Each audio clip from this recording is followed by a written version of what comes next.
On March 6, 2008, at a luxury hotel in Bangkok, Thailand, a Russian man calmly sat down at a table to meet what he believed were customers about to close a multi-million-dollar deal. But just minutes later, the door suddenly burst open. A team of agents rushed in and arrested him on the spot. That man was Viktor Bout, the figure Western media famously dubbed the Merchant of Death. According to U.S. prosecutors, he had built a global cargo airline network and spent years supplying weapons to some of the world's deadliest conflicts. Yet Bout consistently maintained that he was nothing more than a legitimate air cargo businessman, and the victim of a politically motivated conspiracy. Or what is the truth? How did a former Soviet military officer become one of the world's most wanted alleged arms traffickers and earn one of the most notorious nicknames in modern history? Subscribe to the channel, and let's go back to where it all began. To understand why Viktor Bout would one day become a man watched by governments around the world, we have to go back to the beginning of his life. According to multiple sources, Viktor Anatolyevich Bout was born on January 13, 1967, in Dushanbe, then part of the Tajik Soviet Socialist Republic, a republic within the Soviet Union. It was the height of the Cold War, a time when the Soviet Union invested heavily in its military and intelligence networks across the globe. From an early age, Bout was known as an intelligent student with an exceptional talent for learning foreign languages. He is widely believed to have attended the Soviet Military Institute of Foreign Languages, where officers were trained for military service and overseas assignments. There he studied several languages, an uncommon skill at the time that would later become one of his greatest advantages.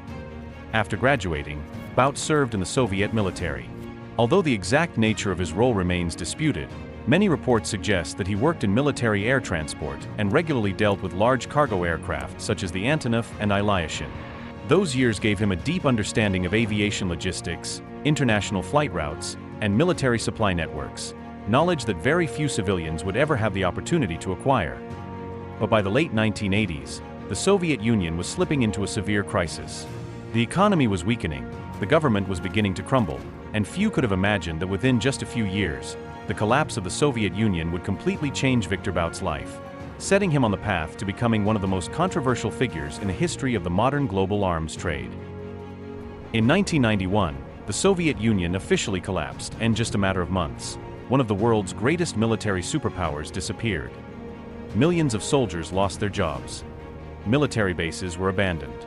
Thousands of transport aircraft and enormous stockpiles of military equipment were left behind with little oversight. For most people, it was an unprecedented crisis. For Viktor Bout, however, it was an opportunity that very few recognized. After leaving the military, Bout did not own a weapons factory, nor did he command a private army. What he did possess was extensive knowledge of military aviation, a deep understanding of logistics, and perhaps most importantly, a network of contacts he had. Built during his years of service as former Soviet military units struggled to survive financially, many Antonov and Ilyushin cargo aircraft sat idle because their operators could no longer afford to keep them flying. Bout began acquiring access to some of these aircraft through newly established cargo companies based in former Soviet republics. First, the flights mainly transported ordinary cargo and civilian equipment to remote regions where few commercial airlines were willing to operate. Those early operations allowed Bout's network to expand rapidly across the Middle East, Africa, and other areas experiencing conflict. He gradually developed a reputation as the man who could deliver cargo to places where almost no one else was willing or able to. By the mid-1990s, Viktor Bout's name had begun appearing in intelligence reports produced by several Western governments. According to Western investigators, there were growing suspicions that his aviation network was doing far more than moving commercial freight. Authorities alleged that some of Bout's aircraft were being used to transport weapons into active conflict zones around the world. Bout consistently denied those allegations. He maintained that he was simply a legitimate international cargo operator whose aircraft transported lawful commercial shipments. But from that point forward, the long confrontation between Viktor Bout and international law enforcement agencies had officially begun. Over the years that followed, investigators would spend enormous resources attempting to determine whether Viktor Bout was merely an exceptionally successful cargo entrepreneur or the central figure behind one of the world's most controversial arms trafficking networks. By the late 1990s, Viktor Bout's name was no longer known only within the air cargo industry. His name was appearing with increasing frequency in intelligence reports produced by the United Nations, the United States, and several Western governments. According to those investigations, The cargo airline network Bout had built was suspected of transporting far more than civilian goods. Authorities alleged that his aircraft were also being used to deliver weapons into some of the world's most dangerous conflict zones. His name became linked to wars in Angola, Sierra Leone, Liberia, the Democratic Republic of the Congo, and Afghanistan. Investigators believed that Bout's Antonov and Ilyushin cargo aircraft possessed a unique advantage. They were capable of landing on remote airstrips where almost no international cargo carrier was willing, or even able, to operate. That capability made his aviation network unlike almost any other. As the investigations expanded, Western media began referring to Viktor Bout by a nickname that would follow him for the rest of his life: the Merchant of Death. The phrase quickly spread through newspapers and television reports around the world, transforming Bout into one of the most recognizable and controversial figures associated with the global arms trade. Bout, however, consistently rejected every allegation, maintained that he was simply a legitimate international cargo entrepreneur.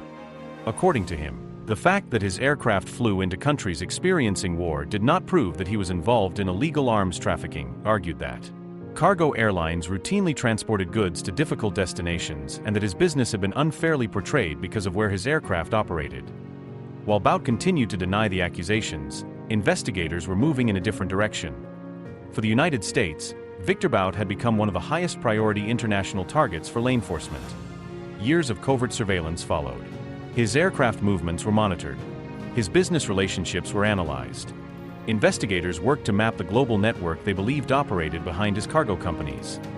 Yet despite years of effort, authorities still lacked the evidence needed to bring him before an American court. They eventually reached a difficult conclusion: they wanted to capture Viktor Bout. Waiting for him to make a mistake would not be enough. They would have to create an opportunity so convincing that he would willingly walk into it himself. That opportunity would eventually take investigators to Bangkok, Thailand, where one of the most ambitious undercover operations in modern law enforcement history was about to begin. After years of surveillance without successfully bringing Viktor Bout to justice, U.S. law enforcement agencies realized that monitoring flights and collecting intelligence reports would never be enough. They needed direct evidence. The U.S. Drug Enforcement Administration (DEA) was assigned to carry out an undercover operation with one objective: get close to Viktor Bout himself. In early 2007, DEA agents began constructing an elaborate cover story. They posed as representatives of the Revolutionary Armed Forces of Colombia (FARC), an organization that the United States had designated as a foreign terrorist organization. Their goal was to convince Bout that he was negotiating with genuine buyers seeking to purchase a large shipment of weapons. Over the following months, a series of secret communications took place. The undercover agents used false identities, changed meeting locations, and maintained contact with extreme caution. According to U.S. court records, Viktor Bout gradually appeared willing to engage in the negotiations. Every conversation was secretly recorded, photographed, and preserved as evidence for the investigation. Why, early 2008, both sides agreed to meet face-to-face in Bangkok, Thailand. For the DEA agents, it was the opportunity they had been waiting years to create. Every stage of the operation was carefully planned in coordination with Thai law enforcement authorities. Meanwhile, Viktor Bout arrived believing he was about to negotiate an important international business deal, had no idea that the people sitting across the table were not potential customers.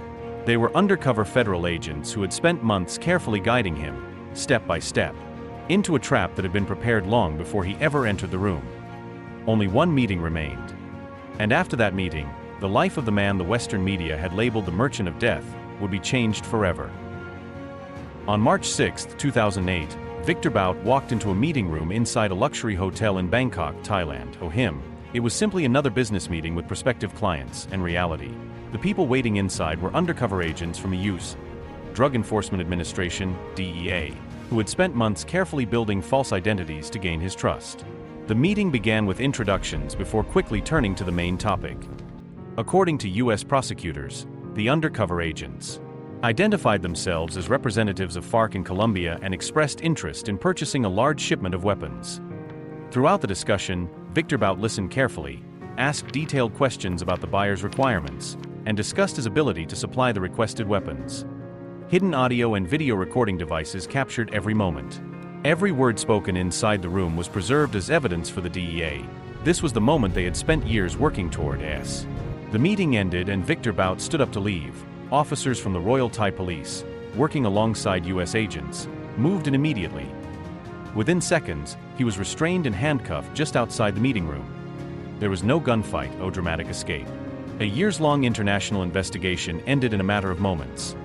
Following his arrest, Viktor Bout was taken into custody in Bangkok, where he awaited legal proceedings and the United States' formal extradition request. News of the arrest spread rapidly across international media. The man whom Western news outlets had long referred to as the Merchant of Death had finally been captured. But the arrest was only the beginning. Lengthy legal battle between Russia and the United States was about to unfold. Moscow strongly opposed the extradition of one of its citizens.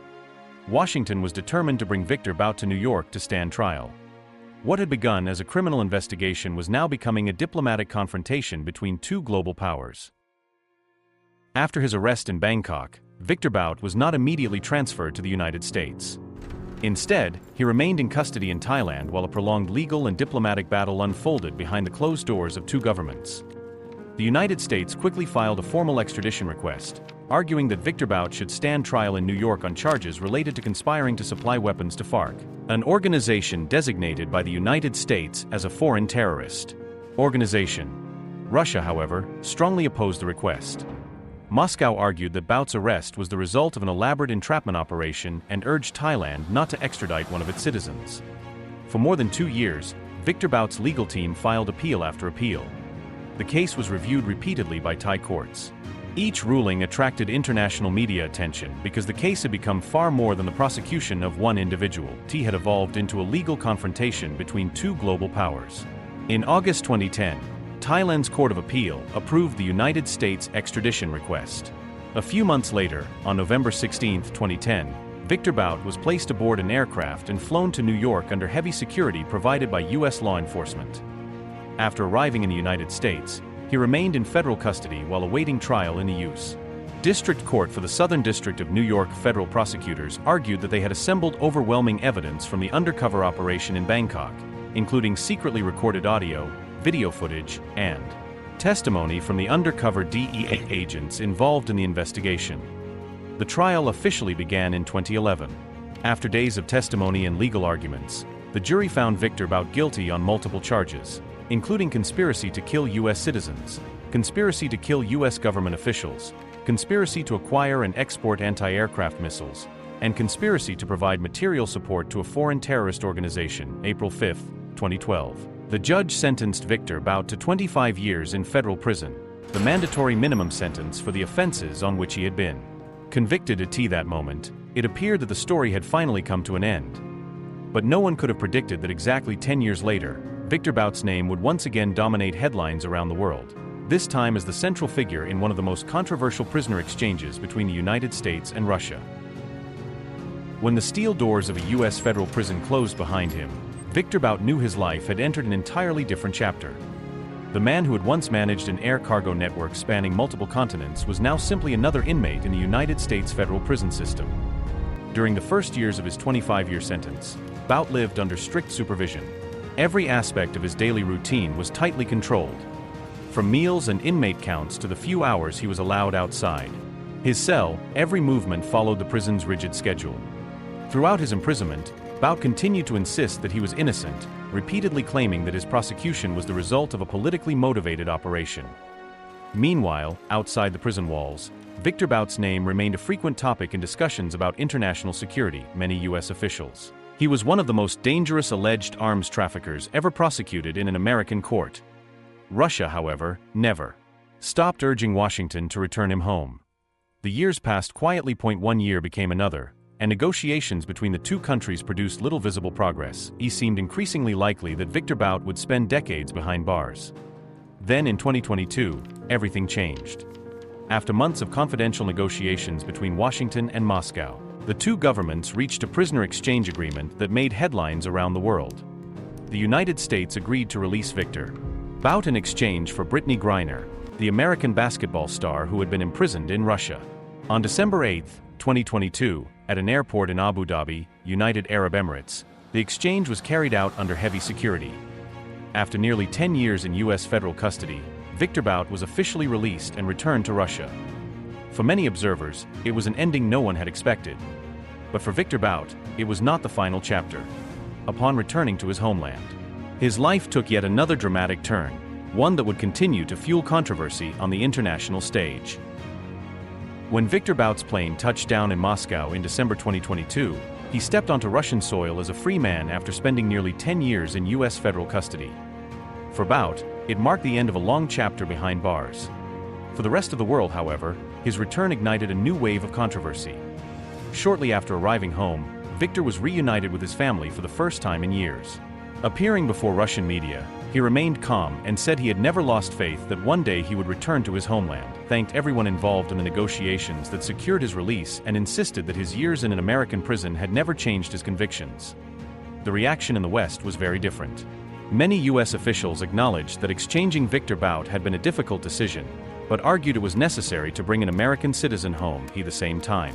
Many national security experts voiced concern that a man convicted in the United States of conspiracy-related international arms trafficking charges was now free again and could potentially regain influence on the global stage. In the months that followed, Viktor Bout made several public appearances on Russian television and at public forums. He spoke about his years in prison, criticized the case that led to his conviction, and continued to insist that he had been the victim of a politically motivated operation orchestrated by the United States.